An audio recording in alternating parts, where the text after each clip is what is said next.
When it seems that all is lost, nature sometimes extends a helping hand, or more precisely, a fin. This is not a fable, not a fairy tale, and not another internet myth. This is a true story that happened to a man standing on the brink between life and death, and who survived thanks to those from whom he least expected help. This story was told by Todd Endris himself, a surfer who, in August 2007, faced real death. His story spread across the world, surprising even the most skeptical people, because this story has it all: fear, pain, despair, and salvation that came from the depths of the ocean. Todd Endris was born and raised on the California coast. Since childhood, he felt a deep connection to the ocean. For him, the waves were more than just moving water. They were a symbol of freedom, strength, and harmony. He spent most of his life in the water and even became a professional surfer. He knew the ocean like the back of his hand. But even the most experienced surfers are not immune to the unexpected. August 28, 2007, turned out to be a particularly good day for surfing. Sunlight, a light breeze, perfect waves. Todd arrived at Marina State Beach near Monterey, where there were usually few people, and the waves that day promised to be especially exciting. He entered the water around noon. Everything was going as usual. He caught several great waves, enjoying the moment. Everything felt right. So right that there was no sign of danger at all. But it's precisely in those moments when a person is completely relaxed that the worst things happen. From the depths, a shadow suddenly appeared. Huge, fast. No one saw it coming. Not even Todd. A great white shark, over 13 feet long, surged upward from below and struck him at full speed. He didn't even have time to realize what was happening. The first attack hit his back and leg. The shark's jaws tore through his skin and muscles, nearly reaching his spine. The pain was immediate and unbearable. The shark retreated into the depths, but only for a moment. The second strike was even more terrifying. It lunged from below again, sinking its teeth into Todd's thigh, tearing the flesh down to the bone. Blood gushed into the water.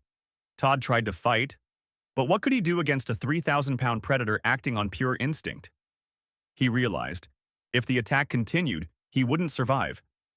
He was already losing consciousness, feeling his body weaken, his mind growing hazy, everything becoming a blur. He saw the water around him turning red and felt his control slipping away. The shark was preparing for a third strike. And then, something happened. Something Todd would later call a miracle. Out of nowhere, dolphins appeared. A whole pod, at least 10 of them. They surrounded Todd in a tight circle, forming a living barrier between him and the shark. The shark tried to push through, but the dolphins fought it off, striking it with their snouts, and one even rammed into its side, forcing it to retreat. This wasn't just for a second or two. The dolphins held their formation, refusing to abandon Todd. He didn't understand what was happening, but sensed that the dolphins weren't just nearby. They were protecting him. Some of them began gently nudging him toward the shore. He was already half unconscious, but he could feel the movement. He wasn't swimming on his own. They were leading him. He knew. He wouldn't have made it back alone. Meanwhile, on the beach, one of his friends, Troy, noticed that something was wrong. He saw commotion far out in the water, something unusual happening around Todd. Grabbing his board, he rushed into the surf. As he got closer, he saw Todd's barely floating body and a ring of dolphins that gradually opened to let him through. The shark was gone. Troy dragged Todd back to the beach. The situation was critical. The skin on his back and leg was nearly torn off. Huge gaping wounds, severe blood loss, shock. By an incredible stroke of luck, an ambulance happened to be passing nearby on its way to a neighboring town. They managed to flag it down, and Todd was rushed to the nearest hospital. There, the doctors did everything they could to save him. He received about 500 stitches, multiple blood transfusions, and underwent several surgeries. And he survived. When Todd regained consciousness, the first thing he asked about was the dolphins. People thought he was hallucinating, but when testimonies from other witnesses started coming in, it became clear. He really had been saved by a pod of dolphins. News of the incident quickly spread through local outlets, then national, then international ones. Scientists became interested in the case. Why had the dolphins acted this way? Where did such behavior come from? There weren't many answers, but there were plenty of theories. First of all, dolphins are among the most intelligent creatures on the planet. Their brains are comparable in size and complexity to human brains. They can learn, remember, recognize emotions, and most importantly, act cooperatively. Scientists were already aware of dolphins protecting their own from sharks.